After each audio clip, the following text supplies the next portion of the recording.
Pemirsa, kasus terpaparnya 70 anak pada konten kekerasan di media sosial ini menjadi perhatian serius dari berbagai pihak.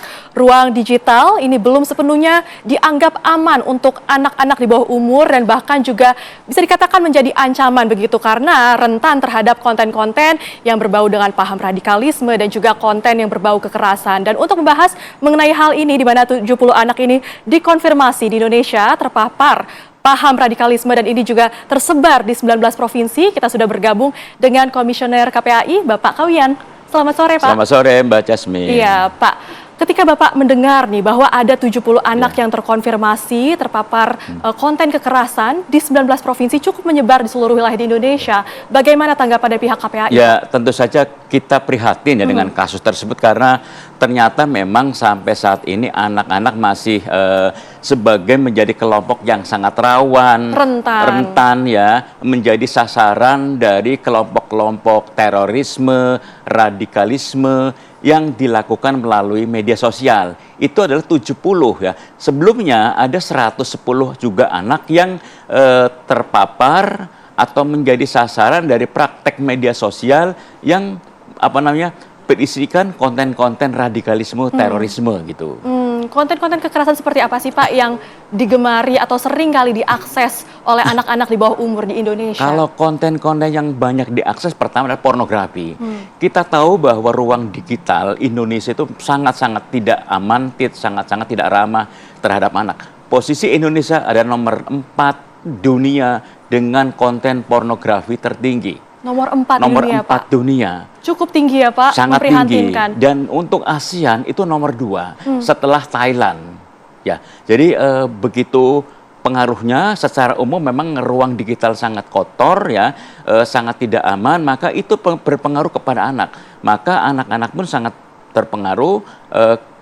Begitu mudah konten-konten negatif, pornografi, cyberbullying, ya, judi online masuk ke ruang-ruang digital anak gitu. Pak Kawian, lalu untuk dari aspek psikologis ataupun mental anak-anak begitu ya, efeknya seperti apa sih Pak konten-konten yang seperti ini, konten-konten yang kerap sekali mempromosikan kekerasan, radikalisme, itu efeknya seperti apa Pak? Jelas ya bahwa konten-konten negatif itu sangat merusak anak ya.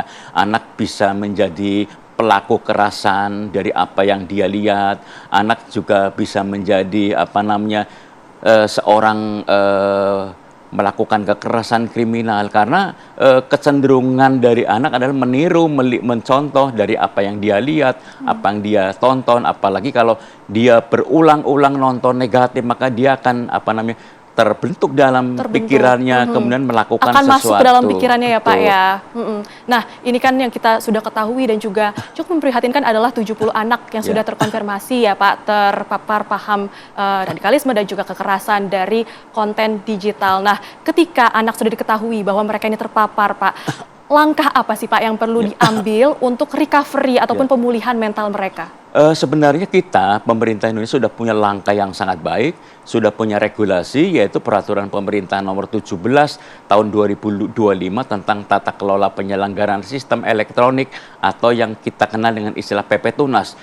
PP Tunas itu berisi berbagai kewajiban, tanggung jawab, ya, persyaratan yang ditujukan kepada media sosial, kepada penyelenggara sistem elektronik, kepada plafon media sosial supaya dalam mengoperasikan, dalam memproduksi dan memasarkan fitur, produk dan lainnya itu benar-benar aman. Ya.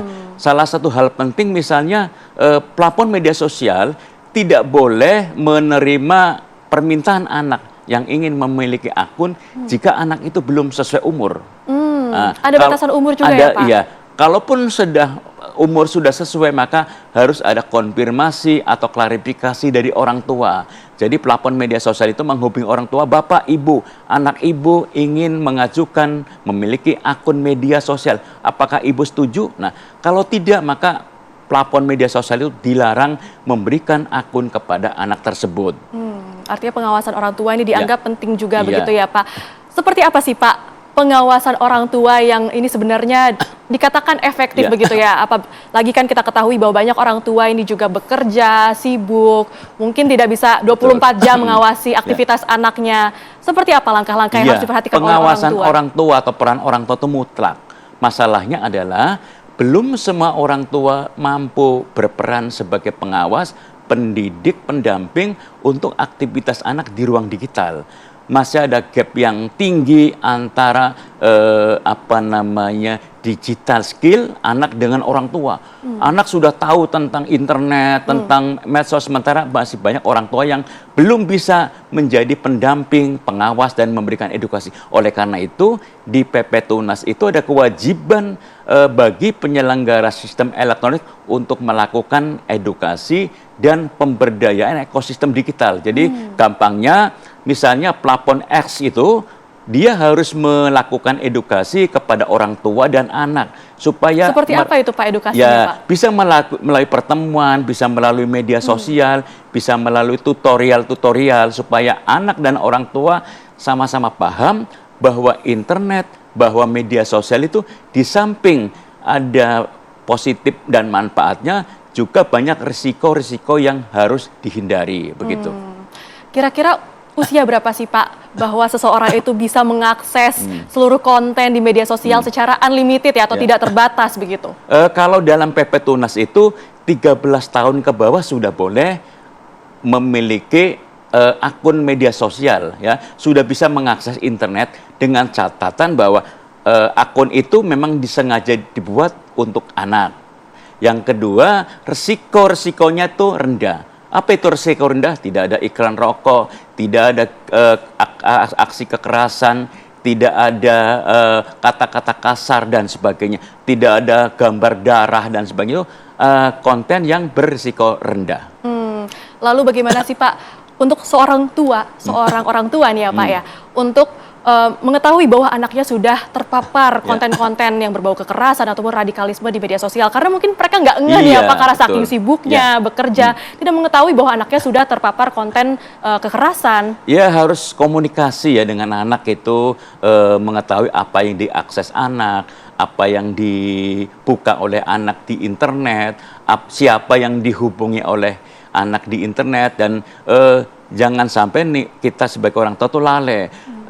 Yakin bahwa anak kita tidak kemana-mana di kamar, lebih banyak di dalam rumah, ternyata sudah komunikasi, sudah berhubungan secara online dengan orang-orang yang bisa menjadi bisa membahayakan anak tersebut gitu. Karena sifat dari online itu kan walaupun dia di kamar, tapi dia bisa terkoneksi kemana-mana. Betul, jadi pengawasan orang tua ini sangat penting ya Pak. Sangat penting dan kita tunggu efektivitas dari PP Tunas ini yang akan membatasi dan melindungi anak dalam aktivitas di ruang digital. Dan kita harapkan bahwa ruang digital ini bisa kembali menjadi ruang yang edukasi ya Pak, bukan justru mengajarkan paham-paham kekerasan ataupun radikalisme kepada anak di bawah umur. Terima kasih Pak Kaulian. Terima kasih Mbak. Itu yang kita harapkan ya Pak. Terima kasih banyak.